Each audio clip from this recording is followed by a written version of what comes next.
So hello everyone and welcome to the closing plenary of Dolomite conference. My name is Giacomo Talignani. I'm a journalist at Repubblica and Group JD, and I'm a climate journalist, and I've been reporting and covering the COPs in the last few years, and soon I'll be leaving to the next COP in Brazil. In this closing plenary, we'll present the Dolomite Manifesto, a draft of the work done by students and think tank Vision, with the recommendation and proposal for the road to Belém at COP30. And to introduce the Dolomite Manifesto, I'd like to give the floor to the director of Vision, Francesco Grillo, and Alexandra Borchadat, co-director climate researcher and the Reuters Institute at Oxford University. Francesco and Alexandra, you have the floor. Alexandra, you start. Yeah, thank you so much. Oops, thank you so much. It's been a long and exciting conference, and yeah, the Dolomite Manifesto has a tradition, and this one will be made in Venice, so it will be a special manifesto. And yeah, the student ideas, or the major ideas, will be introduced in a minute. Just give me a few thoughts I have, and I would like to see introduced as sort of summary insights from the previous days, from the days that we witnessed here. And I'd like to start actually with a quote by Daniele in his keynote this morning. Not everyone of you was here, and he said we must increase the role of the future in public decision making. And I found this actually a key quote. And when you walk through Italian streets, it's kind of striking, because the future used to play a big role. You have a church in basically every street. So why did people build churches? Because it was about the future. They were worried about what's going to happen to them in the future, so they built the churches. So we might need to get back to that, having the future playing a bigger role in public decision making, and that actually connects to the quote we just heard by Andrea. We need to give the future the freedom to exist. So really increasing the importance of the future.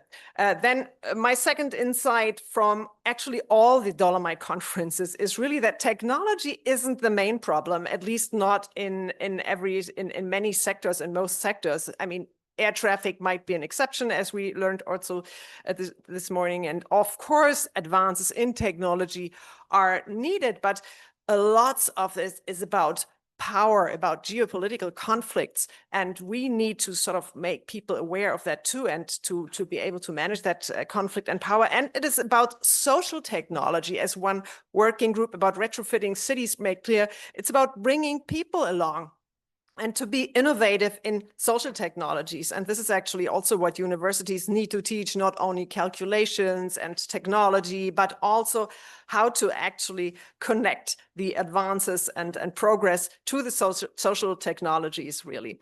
The way the climate story is told matters, and we haven't talked about this a lot here, but remember yesterday Martin Powart's presentation on the image of London and how this could be a green city and how this could change. So the stories of the future need to be told so that people know where they are heading. And someone just said, you know, they're lacking they lack the vision idea around here. I think it was Christian in his we need to present also a vision of the future, and we are telling lots, way too little about our vision.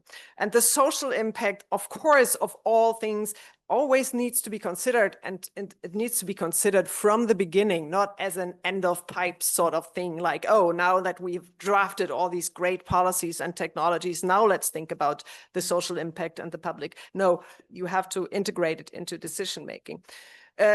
We need more opportunity enhancing approaches, sustainability creating innovation, as Christian said, and many experiments, the power of experiments and measuring progress and measuring where they're actually leading, particularly in Europe, in such a in such a diverse setting. It encourages experiments, and I would like to connect it to the panel I had the pleasure of chairing yesterday. Measure less stuff, but measure better, more focus, run experiments and measure better. And then in the end, and I also refer to Christian here, we need a realistic and energetic approach to implementation. I really like that quote. We need to see what we can do with what we have, not always just thinking about how many resources we still need to solve these problems, but just start now in implementing and see what we can do and how to encourage sustainability, creating innovation. And these are my 5 thoughts.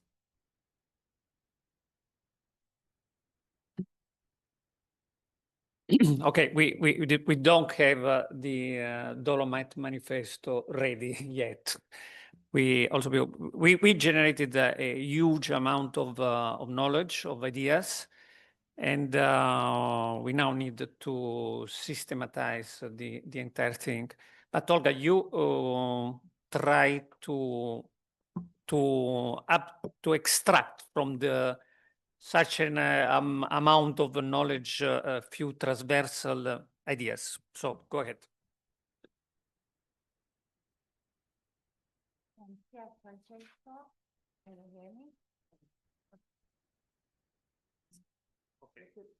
Okay, thanks. So thanks for introducing me. And yes, trying to draft the manifesto of this 4th Dolomite of climate change, I was thinking about finding some pillars, some synergies between the 6 core project of the Dolomite. And so I came up with 3 cross-cutting pillars on which the problem setting and solving groups are converging, and that should help communities, citizens, but also policymakers and researchers to shift the focus in terms of policy, in terms of corporate commitment, and of course, research output. So which are these pillars? First of all, regenerative integration.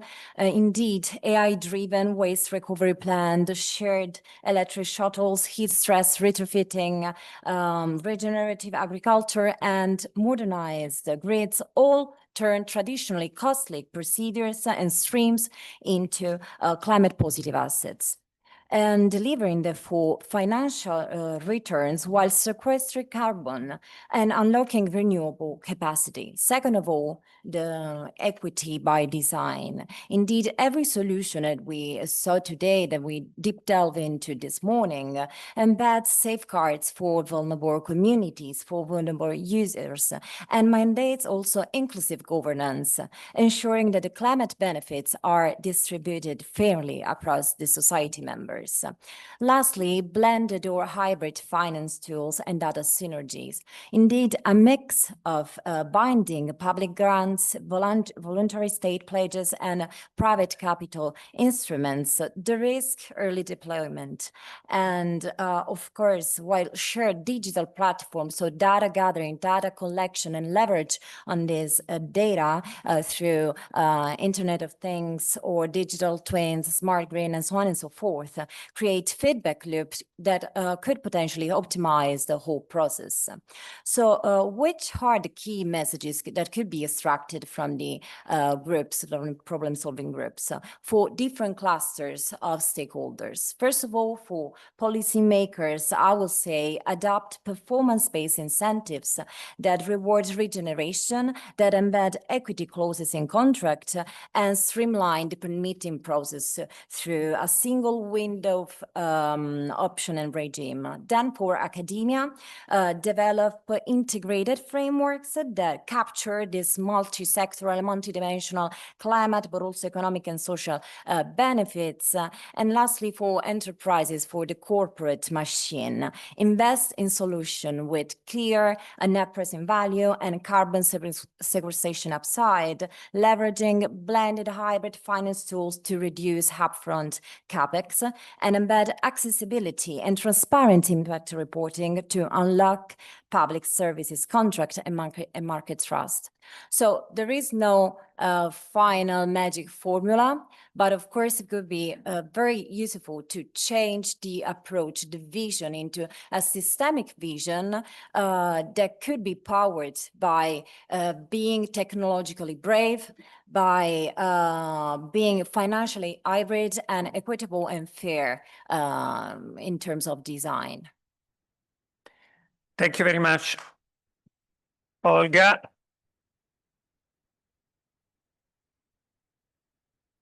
Thank you very much for having done this problem-solving exercise in my place. I can start thinking to consider to retire one day, or to have you, Olga, to be On board. director of vision in my place, or one of my team, which I need to thank a lot. Dario, Silvia, Valerio, Antonio, and Gabriele.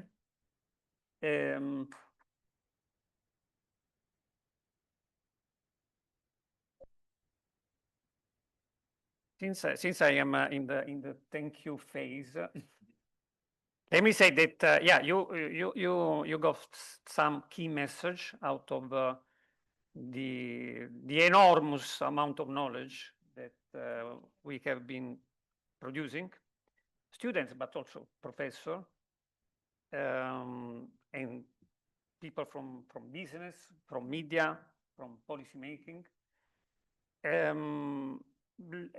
I took out of these 3 days also some, like Andrea, some snapshots, some image that I bring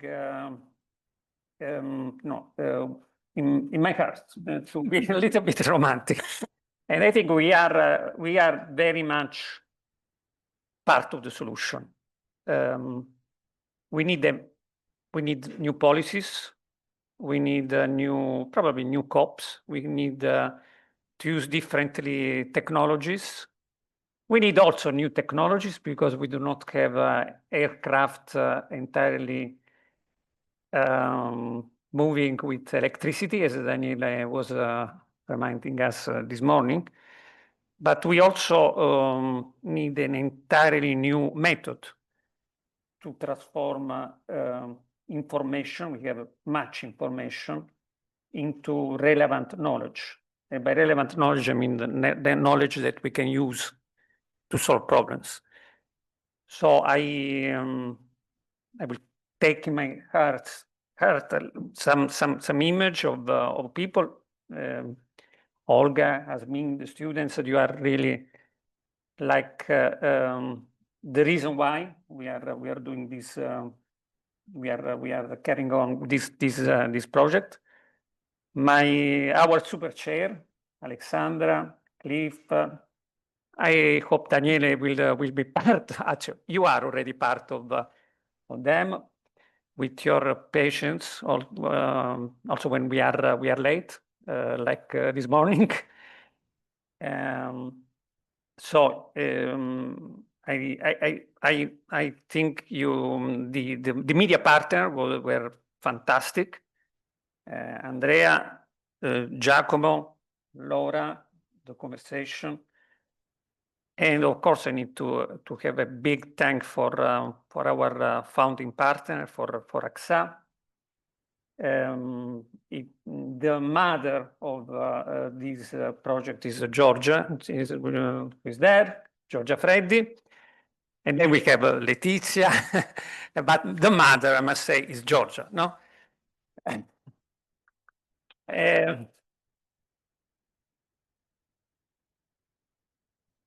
Insurances, they are technically part of the solution because they are about the future, about managing future. They need the people, otherwise they would not have revenues that take care about the future. Otherwise, they wouldn't have clients. AXA is an insurance company which is brave enough to embrace innovation, change, and this is the kind of business that we manage to engage here in Venice more than in Trento, I must say. And that's very good. Not all companies, are desperate to really have climate change and sustainability at the center of their strategy. For many companies, sustainability is just a marketing gig, no? So probably the majority of them, not for Nest. Thank you very much, Riccardo. We need that kind of companies that embrace the idea that they are social animals. In fact, today, companies are not like living in their headquarters like 30 years ago. They are social animals, and so they are actors of change. And Letizia will comment on that briefly. So I think we are part of the future. This is just a snapshot of what the debate and as a consequence, the thinking of the policymakers are occupied by different stuff, you know. And this, I think, it's the very nature of the problem we need to address sooner or later. It's not climate change is a big worry, but at the end of the day, it was a brand name for talking about this thing, for talking about the rather bizarre incapability of the Homo sapiens, or at least the Western Homo sapiens, to be fair with Isabella. It's not the same in Brazil or in China. Here, we lost the trust into thinking about the future. And it's very true that we are in Venice. You know, now if I start talking about Marco Polo, I will never end. But Marco Polo did a fantastic, also sport adventure, talking about triathlon, these kind of things. He went all the way, 9,000 kilometers, to meet his opposite, the nephew of Kublai Khan, no? Sorry, the nephew of Genghis Khan, named Kublai Khan, to open up a new world. So it's like we were the ones who used to travel, no, to change the world. Now we are waiting, sitting backward, that the black man comes to our place and frighten us, which is completely a suicide.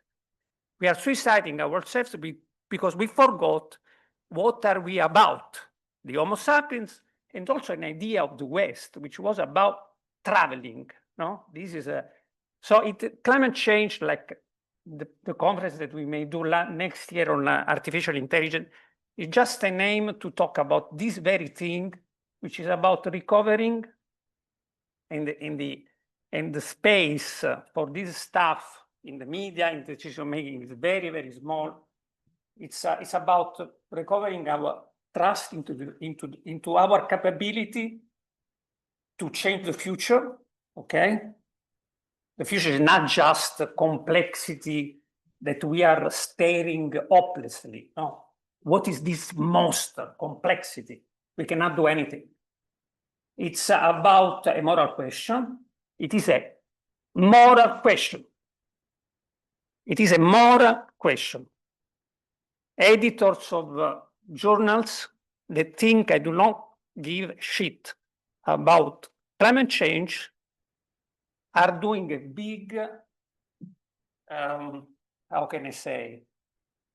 They are basically not being Homo sapiens any longer. The morality is not just about being good or bad. It's about survival instinct. If we do not care about future, we are dead. No, this is a morality. And then there is a very important question here, which is a challenge for universities. Epistemology, no? I'm not a philosopher. Christian said before that we are all economists. I am an economist. I'm certain I'm not a philosopher or something. But, you know, my dad used to tell me that was one of the very three important parts of thinking. We also need to constantly review the way we transform information into knowledge so that knowledge is relevant. And today we have this big challenge of so-called interdisciplinarity, which means that we need to put together, not just economists, Christian, very many different approach to do what? To write a scientific article, I don't know if you shit about it, not much, to produce possible solution. So to start thinking again about the future. So this is what the message that I'm sort of getting out of this entire conference. So, and thank you very much to you all. And let's.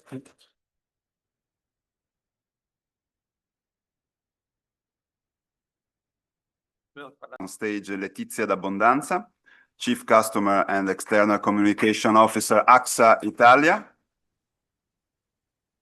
Isabella Teixeira, member of the International Advisor Board at the Brazilian Center of International Relations, SEBRI, and former Brazilian Minister of Environment.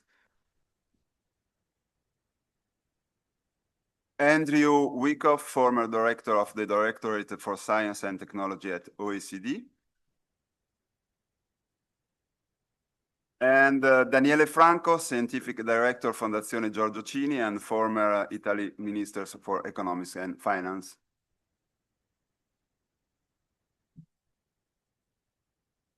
Welcome, everybody. So, Isabella, to begin, I'd like to ask you, what do you think about these drafts? And what's your feeling about the COP, the COP30? It will be a pragmatic COP or not? Oh, let's see.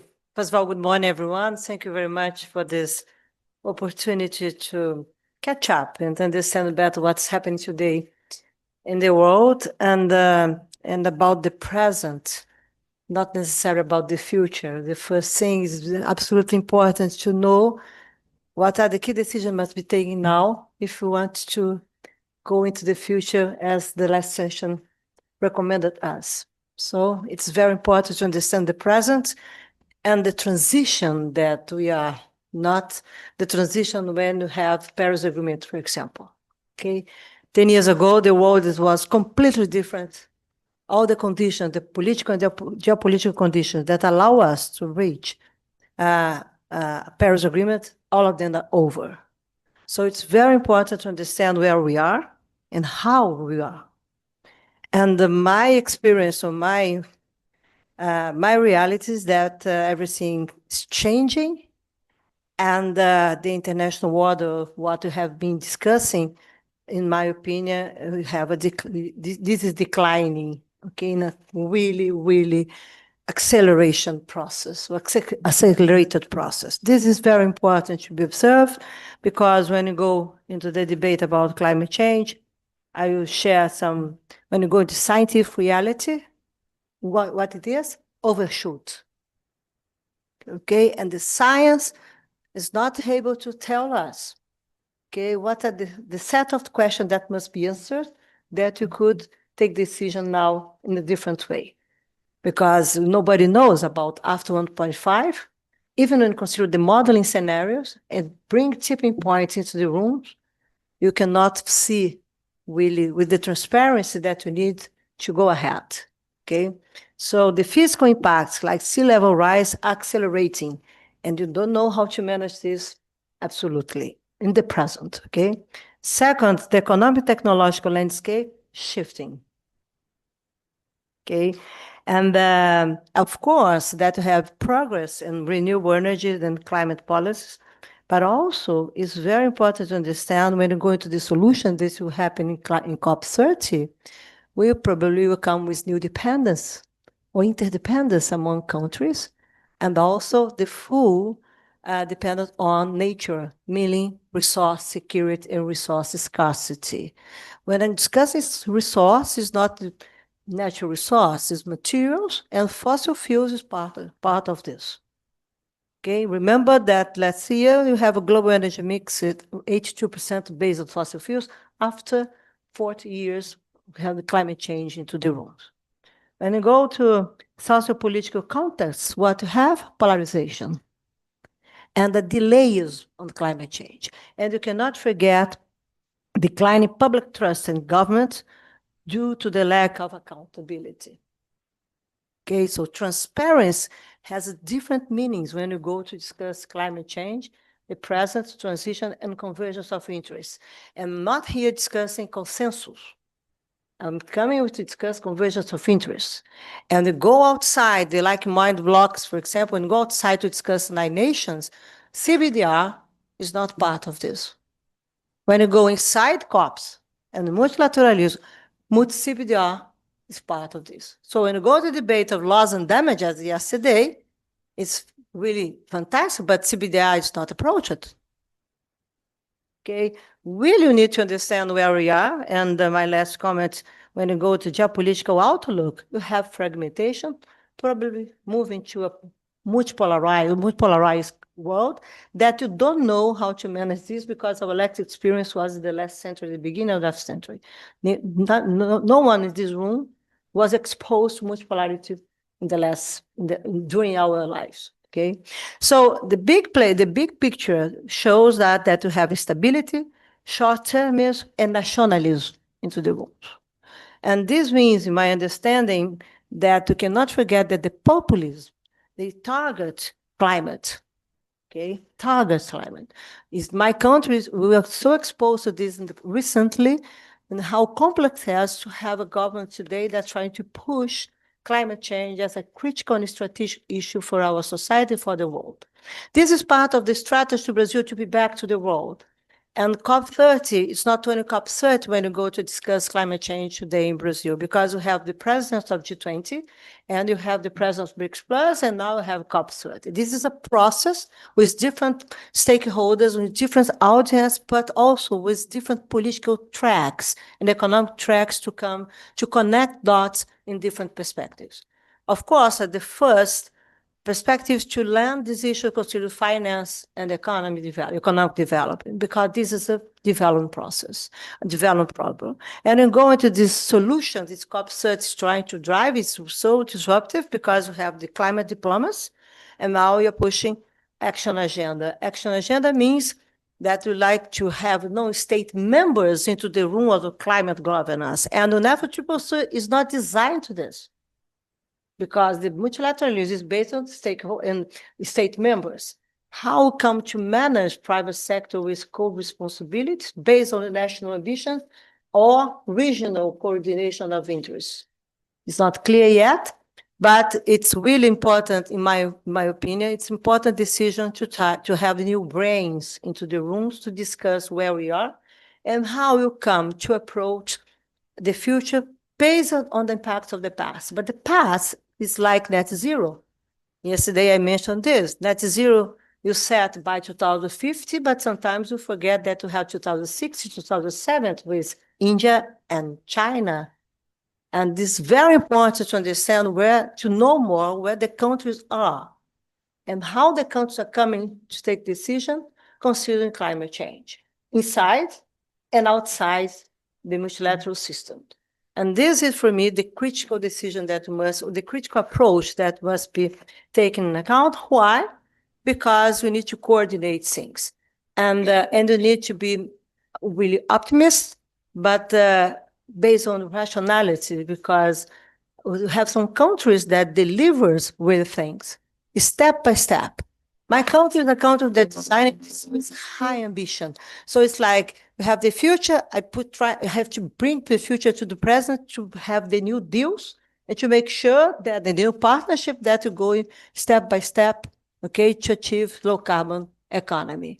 But to have another country like China that set a bar here, deliver this and raise the bar and deliver again. So China push people and countries based on their bilateral regional cooperation manage better or not climate change ambition.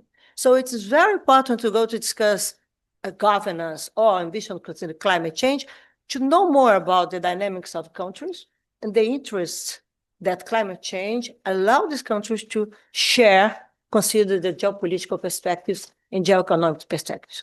So it's very important that COP30 will happen in Brazil, really complex momentum of the world, because we'll expose probably this new contests of non-state members plus state members, the complexity to have an FCCC on board, the secretariat, what are the deals that the chair is doing with the secretariat to know the next steps, and also to understand better if NDCs or the tools of Paris Agreement will allow us to come together in the next 5 years, not the next 10 years, because we need to refresh or to understand if the decisions that were taken the last 2 COPs plus COP30 will allow people to rebuild trust in our capacity to tackle climate change.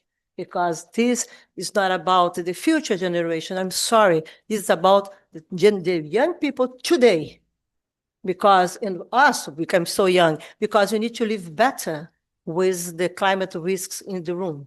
And you don't know yet how to manage this. We have really different things happening the same way without connected dots, and you go, that's why I mentioned resource transition, resource security, or resource transition, because when you go to connect things, providing solutions, it's very interesting. You cannot provide climate solutions without resource. We cannot provide digital technological aid solutions without resource. You cannot go to defense and security industry without resource. So probably we have climate politics in the same room of power politics today, driving priorities and driving convergence of interests among countries. So welcome to COP30. COP30 will be really a different COP in my understanding, because it's not only because of climate diplomacy or everything, that's because it's an Amazon region, logistics problems, etc. It's, in my understanding, absolutely critical for the next understanding about the climate change agenda implementation and how the countries still will be able to come together, consider the trade-offs of the short term. Fossil fuels will be in the rooms as a fossil fuel age together with minerals, with mining age. And this means that you need to understand the new geopolitical dynamics, why the countries are coming together, avoiding my experience, the new colonialism or the new extractivism based on the ambition to be in the future. So I understand that this is time for interest, convergence of interest, and transition. And let's see what emerged from COP30 and how we land this in COP31. Welcome to Brazil. I promise a low carbon caipirinha there. Okay, that I can promise this. Thank you. Thank you, Isabel. Rebuild trust is a key message in your speech. And Andrew, what do you think what we can consider a victory at the end in the result? I don't like the idea of victory, because it's this like we win and no day after. I think that if we will succeed, we'll after COP30 we'll have really day after to keep walking faster with climate change, not negotiation, solutions, and make sure that you can review climate governance around the world, because this is really something that doesn't make sense, that we have inside the 9 nations, outside the 9 nations, and people discussing and doing things. But in my opinion, of course, if you go to the pillars of the conference, it's very important that you can reach really a good outcomes. And so if consider this, probably I think that finance for adaptation and the new global stock take of adaptation coming together, probably with mitigation, that 10 years ago, adaptation was an issue for national responsibility. Now it's a global issue. Probably this will be really good legacy from the late. Thank you. Okay. You. Andrew, the same question. No, You don't want to try to, or maybe your opinion on Dolomite. I'd be the first one to say I am not really a climate change expert. I came here to learn, but I want to take a different take, if I may, and I'll be reasonably short. I want to start off by saying I'm sorry. I think everyone over the age of 40 needs to say I'm sorry. And as Rohit was referring to an article in the New York Times about over tourism, too many spritz, too many carbonara, there's another one I would highly recommend that basically says the baby boom generation, to which I am a member, owes a huge intergenerational gift to Gen Z. We have screwed them over at every step. We've lowered our taxes to benefit ourselves, but left them with bad infrastructure. We funded our own pensions. Just look at my other home country, France. We have increased the cost of housing and we refuse to build new housing. So we have good homes, but they can't find any. They're having trouble finding jobs. Unemployment in the United States from age 22 to 25 is 10%. And last but not least, we have left them with this mess of the environment, which our generation failed to stop in our parents. And it was really over these two generations that the world went to hell. And so I think what to do about it? Well, I think that, as Alessandra was saying, it's not about technology, it's about geopolitics. The last thing we did is we voted in these people who aren't meeting in our agreement. And so, what to do about this? And the third thing is we have the institutions. The IPCC and COP, from what I could see, having worked in a multilateral institution most of my career, is pretty darn good.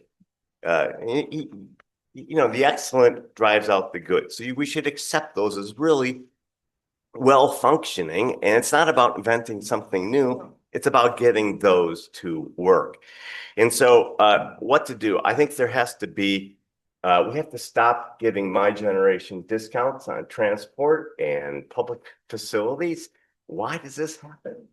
We're the richest generation probably ever on the planet. And so I think it comes back to funding, and that's where I'll stop. And I just think people have to realize that some of the benefits we're getting, we need to stop getting, and they need to go fund this future, which isn't looking very good, particularly for the people who are under 40 in the room. Thank you, Andrew.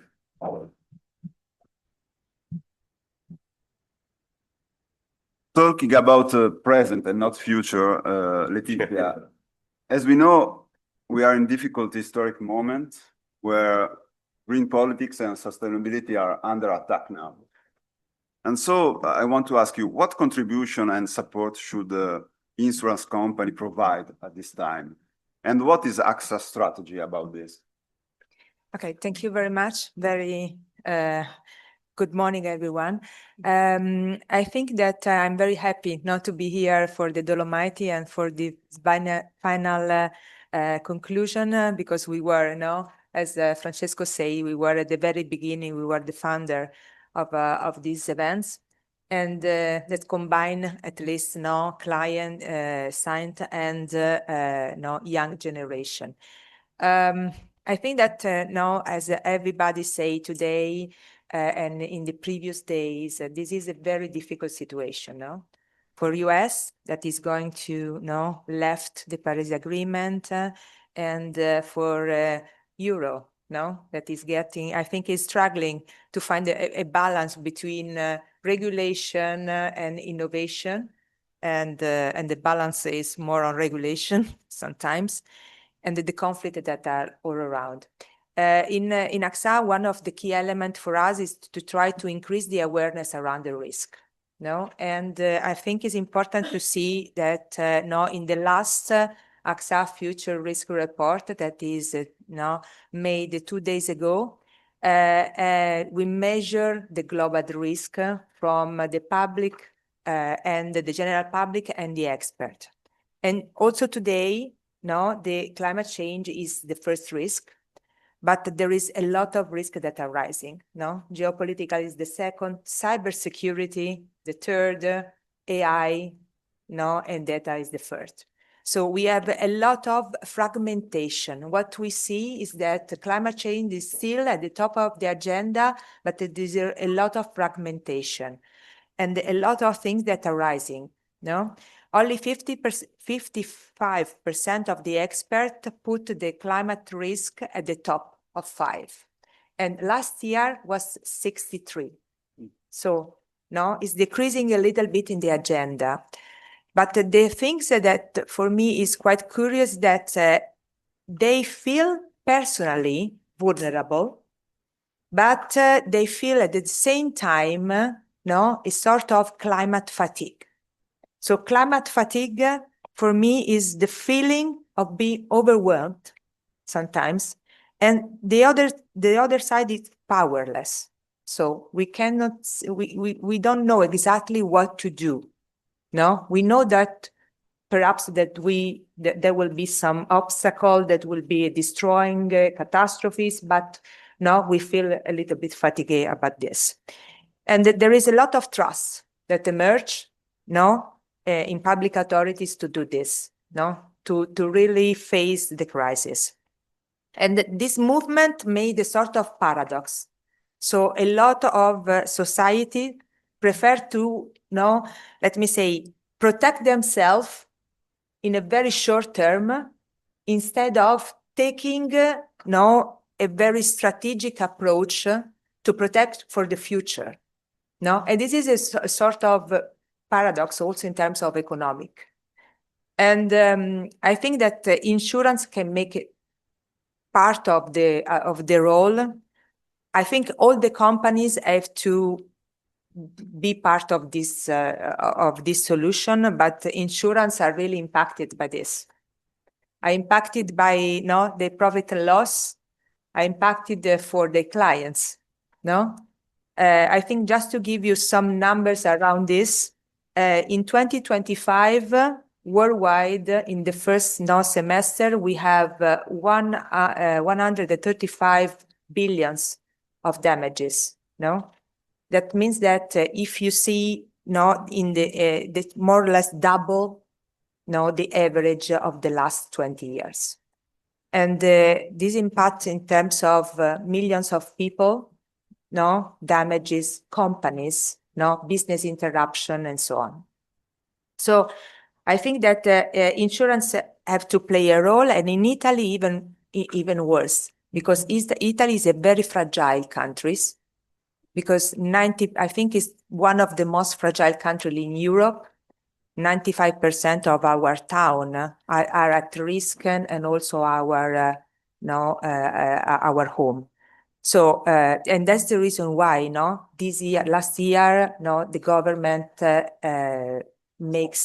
started to make a sort of mandatory insurance for cat events. And I think is in the connection between the public and private that is part of the solution for this very complex situation. In AXA, I think we will try to do our best. I think we have to make a sort of different things depending on a different, let me say, angle. First of all, we have to be good and excellent to pay claims. Is our duty. Two things that we are going to do after the 2023 that was in the for insurance a sort of annus horribilis. Just to give you, for AXA, we made 5 times the claims of the previous year. So we decided to build a sort of task force to manage natural catastrophe, and to try to really rebuild the business interruption in 48 hours or the less that we can, or to open the claim massively, just to give to the client the possibility to be refunded very, very quickly.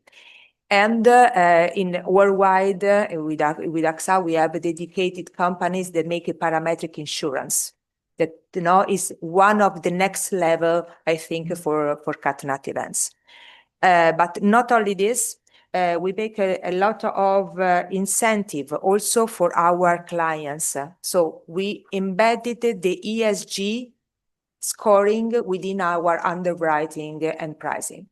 So we make an analysis, and we have a strong correlation between ESG scoring and the risk. So the ability also to give to the client more advantage if the client make a sort of transformation, I think is key, for the future. And last but not least for me is to boost technology to increase prevention. I think we have 2 things that are going. We made a sort of program that is Prometeo to try to alert our client, depending on the type of insurance that they have, motor or property or whatever, depending on the level of the weather that we see. And we sent to the client this year 3.2 million of SMS and push just to advise them that there is a crisis or could be a crisis, and to give them advice how to also proceed, because sometimes you do things that are not the right things. No, if you are on motor, if you close your windows, that is completely the opposite that you have to do to save your life. No, and after the crisis, we sent to the client also the possibility to open directly with our app the claims, to try to reduce also the time in which we settle the claim. And last but not least, I think it's important in the intervention also to increase awareness. That's the reason why we took a lab with Luis to make sort of AXA research, not only on climate and risk, but also on justice. That I think is important to have in mind, that there is also social justice behind. And we are in the, I think, third edition, our roadshow on climate. So we go directly into the territory in Italy, just to, let me say, put together institution, association, and our expert on climate to see what are the impact in the region into 25 years. And in my understanding, it's very impactful, because people can touch locally what is happening. And they start thinking to really find a solution when you get to say, you will have a blood or you have a cost raising or something like this. So I think we have to completely reshape also our industry, not to pay claims, but to be a sort of architect for the new future, because it's important also from our side for the future of insurance. Thank you, Letizia. Really interesting. Daniele, talking about billions and private, how important is private finance now in the fight against the climate crisis, and how can we attract more funding for the future? Well, that's a complex question. I don't think there is a lack of finance per se. I mean, I believe that good projects worldwide can raise finance. So I don't think there is a special need for finance for climate issues.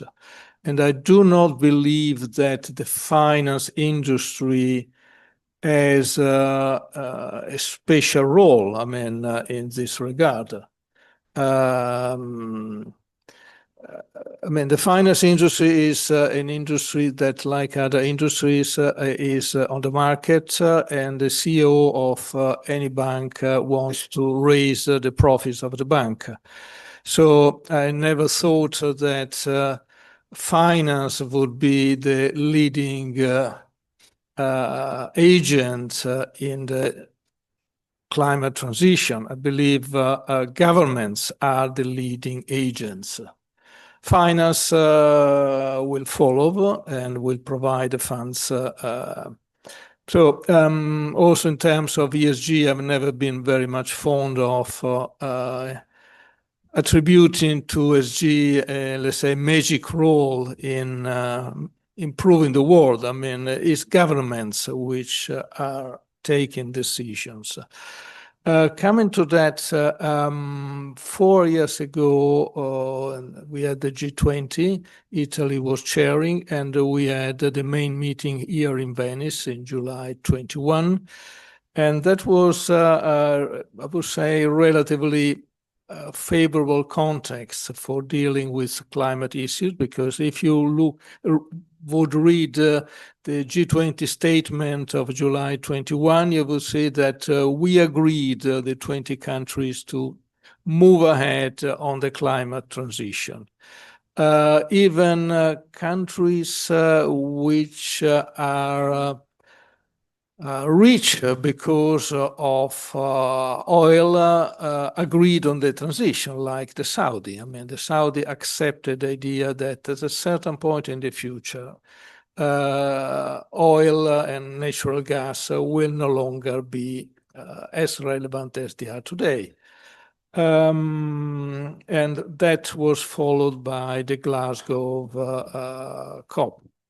Then after that, as already been mentioned, there's been a change in the global context, some wars, unfortunately, and a lot of geopolitical tensions, and most important, a change in the view of the US government. The previous administration accepted the idea of reducing emission. The target for the US was the same as for Europe, 2050. Now we will see the current administration, whether they will revise the target, but this is possible. And now in this case, it's important what Europe and China and Brazil and the other countries would do, whether we would see that as an opportunity to free ride ourselves, or as we would continue along the path and along the targets that were decided in past. Yeah, this is, I think, the crucial issue. There is certainly a climate fatigue. I think it also depends on the fact that the climate issue was presented sometimes as an easy path toward zero emission, which is not. I mean, I talked about that earlier in the morning. It's a very difficult, costly path. And we should not tell the public that things are easy, and we should be transparent and inform that there will be sacrifices under many dimensions. So are we lost in this path, having in mind these recent tensions? I hope not. Governments already mentioned that it is important that the Union, China, Brazil, India would continue. Then there is the issue of companies all over the world, but also in the United States. Companies are still moving ahead on the climate transition. And companies are the core aspect of the transition, because the transition is primarily technological, I keep saying. I mean, obviously, technology can be affected by policy decisions, but if you don't have a way to fly a plane without fuel, you don't fly planes. I mean, so we need technologies, and we need technological breakthrough. And companies are fundamental in that regard. So I think what is important is places like this one talk to companies, because companies look at the future and look also at the distant future. If you talk to company CEOs, they look at the distant future. They think about what the market will be in 10, 20, 30 years' time. And so far, they accept the idea that the transition is there on the table, and they have to work in a context in which there will be zero emissions at some point in the future. So it's important to talk to companies. As well, it is important to talk to the people in the street, because basically voters are those that will influence our decision in the future. And again, it is very important to have places like this, but one has to inform the people. By the way, I'm very happy about the nomination, because I come from the Dolomite area. So. Thank you, Daniele. Thank you. you mentioned people in the streets. So how Francisco said before, we can really be now part of the future. So I want to ask you if someone wants to try to answer how people in the street now can be part of the solution. There is a view for this or not? Or maybe because it's not so easy speak to the society about this problem. And often people start to think, oh, I can do nothing for this. Look, I think that let's go back to the first day when I mentioned that we need to be pragmatic, and the former prime minister didn't like it, but his argument was based on pragmatism. Climate change is a complex issue, and we have been discussing this as really a global problem that will happen in the future. Okay, we have all the scientific data, et cetera, that this will happen in the future. Well, today, climate change is happening. Okay, this is the difference. That's why this COP probably will be different, because it's a new momentum of the world to deal with climate change. And how we can see that this is different, because we have the overshoot of 1.5. This is the elite, okay? Because it's so complex. So go to tipping point debate. I was doing this, AMOC plus Amazon region together, discuss what's happening. But come on, in my country, Dona Maria, Seu Pedro, Peter, and Mary, they understand very well what is happening, because we have extreme events and we have damage. And you have the loss and damage based on their realities. Okay, and this is why I understand that we come into a new momentum to provide solutions based on a bottom-up approach. So it's not only the presidents or the national perspective. We need to go to supranational players. The governors, the mayors will play a really strategic role as a politicians in the public sector to come with companies in private sector, because as I said, companies plans the future and the new futures, but the process of the need to dialogue, it's exactly to engage the guys that must take decision in a way that Dona Maria, Marys, and Jones will understand what is happening. So people must be engaged, because people are exposed to climate crisis or climate risks. And this is happening in my country. What's happening in Rio Grande do Sul, state of Rio Grande do Sul, okay, twice. It's absolutely unusual, because we have rains in the region without no climate risks. All the scientific modeling, okay, all of them, the classifications, the mayors, the training, the capacities, everything, we failed. So nature, we cannot control nature, as we cannot control risks, okay? But Mary and Jones, they understood very well that there is something different happening. And how?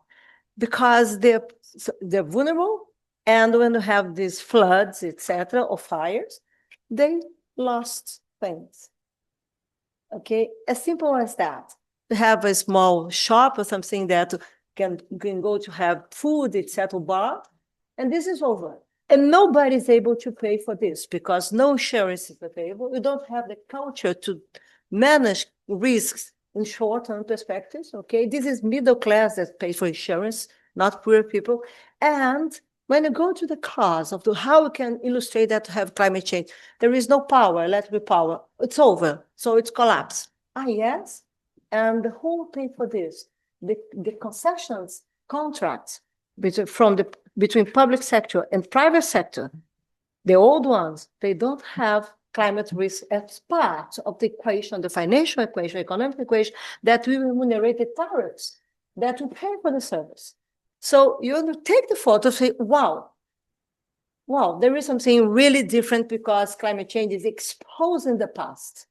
What's this? So I understand that people want to do things, people want to act, people want to build solutions, but not based on tragedies. If you wanted to tell stories based on tragedy, God will be here. I agree, okay? But come on. We need to be pragmatic and understanding the role of supranational players to come closer to the populations and really to provide, together with the private sector, what are the critical activities or action that must be taken to bring people and to manage with people short-term and mid-term perspective. If not, it's like to have our bubbles or clusters, okay? And in my country, it's also very illustrative because you have deforestation with a climate risk, and illegal deforestation is around 98% of the emissions of 98% of the rate of deforestation is really illegal. This is not economic activities, okay? But the consequence, the impact of this, go into agriculture, in cities, et cetera, So why we have, during my term, I have the lowest rates of deforestation ever. Why the middle class accept the setbacks? So it's very important to observe how the society is coming to understand that climate change is part of the present and the future, and not based on threat, and understanding my understanding, consider democracy, how we come with institutions, public institutions, to rebuild trust between society and the state. And in my also understanding, you have the tipping point of the public institutions today, nationally and internationally. We build the trust, indeed, how we can bring people to manage together co-responsibilities. And no more, I'm sorry to say this, the green wishing, not the green washing, but the green wishing, okay? This is very important to manage, but I do believe that people must come together, not only because indigenous people. I need Marias, Antonios, Marys, Johns, Petros, okay? Everyone's together to believe that this is really something very important to be addressed in the present and to be less vulnerable in the future. Green wishing. Green wishing, do like it? Do like it? The green wishing is fantastic. You know, it's like really a beautiful woman that we cannot accept. Thank you. Are there any questions? Please.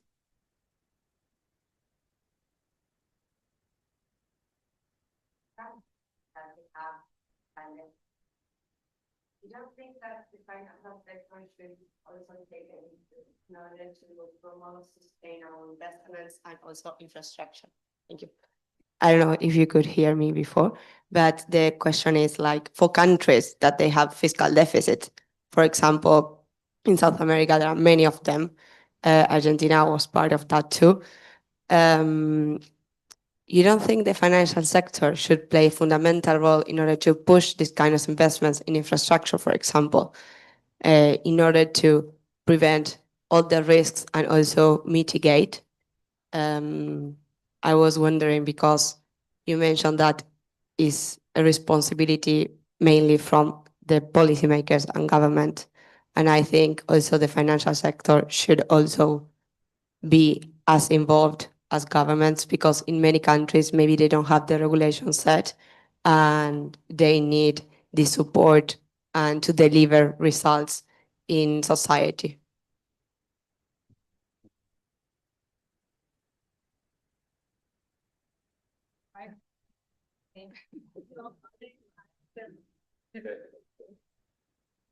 Okay. I tend to think that the financial sector, as I said earlier, is managed by people who are on the market, and we live in, I would say, capitalistic countries. And so I would not rely on the goodwill of banks for achieving, let's say, public goods. Having said that, obviously the financial sector must cooperate, but it is in the end the decision of government to move ahead. I think in recent years, government have relied too much on the assumed goodwill of the financial sector to move ahead. So they have sometimes not taken the decision the government should have taken by saying, okay, the financial sector would do that. The financial sector is operated by people who are on the market.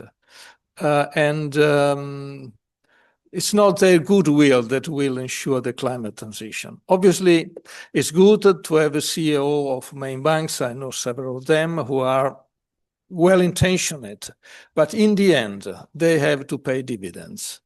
They have to look at the value of the shares in the stock market. That's their life. If you were there, you would do the same. This is not for the issue of being good or bad. It's just we should, be aware that we live in a market economy. Yeah. And so as government, we should take a decision for public goods, assuming their own responsibilities. Then the companies and the manufacturing companies, the financial companies should should cooperate, fine. But it's not from the financial sector that will come, the solution. We should be aware of that.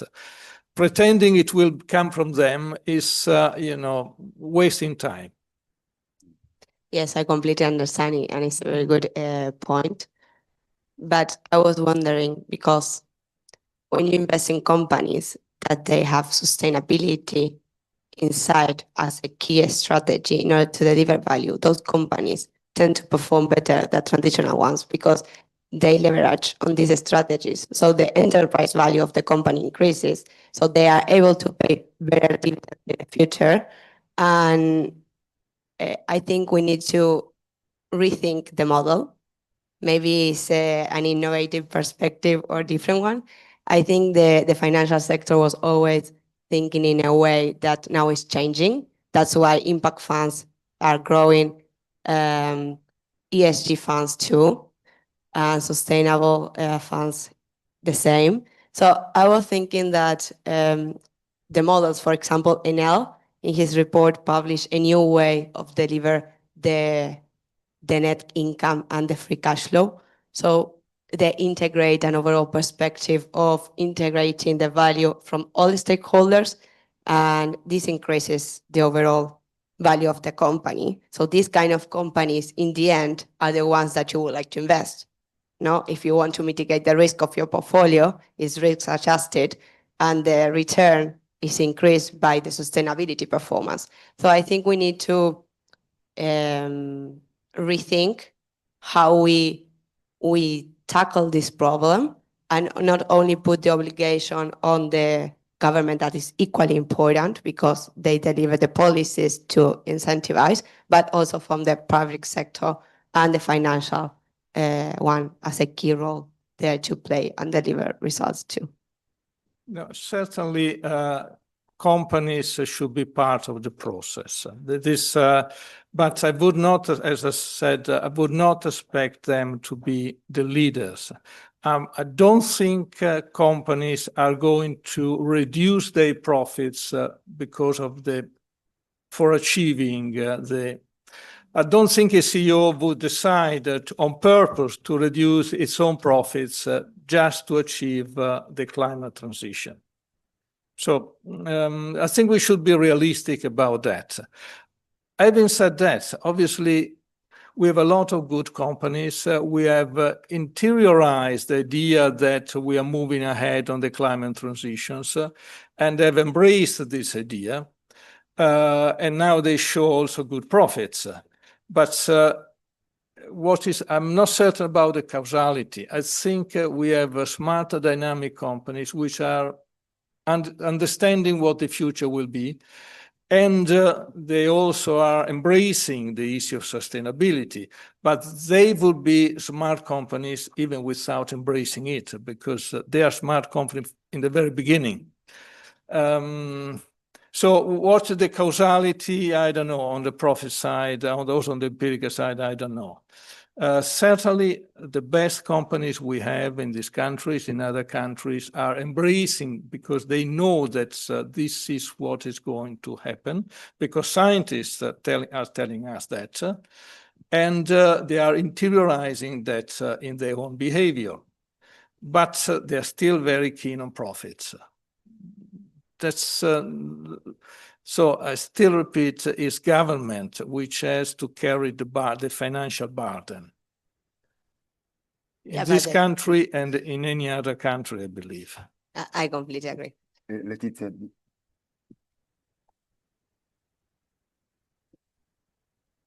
Unfortunately, I completely agree that companies now have to make money and have shareholders.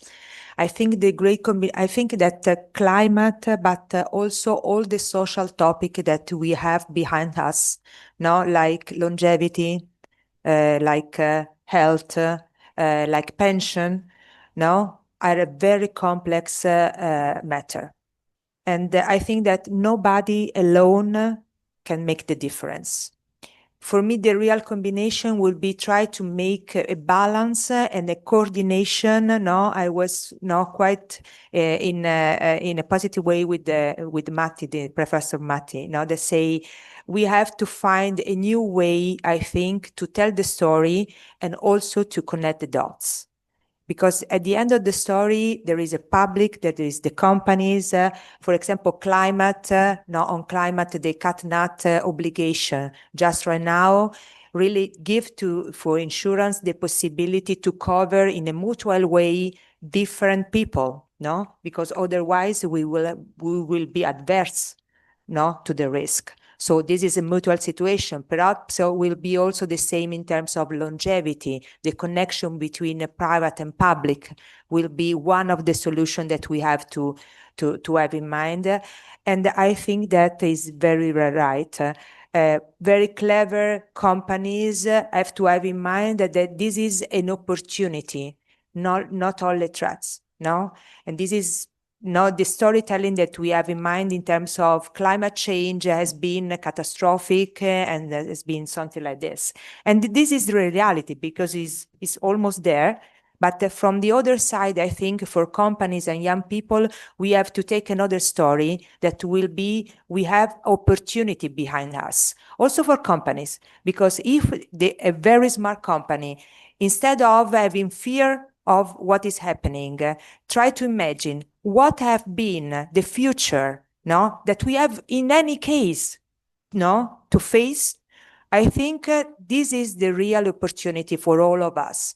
Imagine together, no, and the young generation have to force, no, the oldest one also to find new solution because they have the ideas, they have the opportunities, they can see the possibility also with technologies and something like that. We have to reinvent the future together and not to adapt because it's the only things that we have also for AI, for digital. If you are in the company and you say, we have to adapt to AI, for me, we have lose the opportunity because we have to rethink, we have to redesign new business for this. And I think only in this way, we will rebuild the future altogether. Everyone with every step and everyone with his own responsibility and role.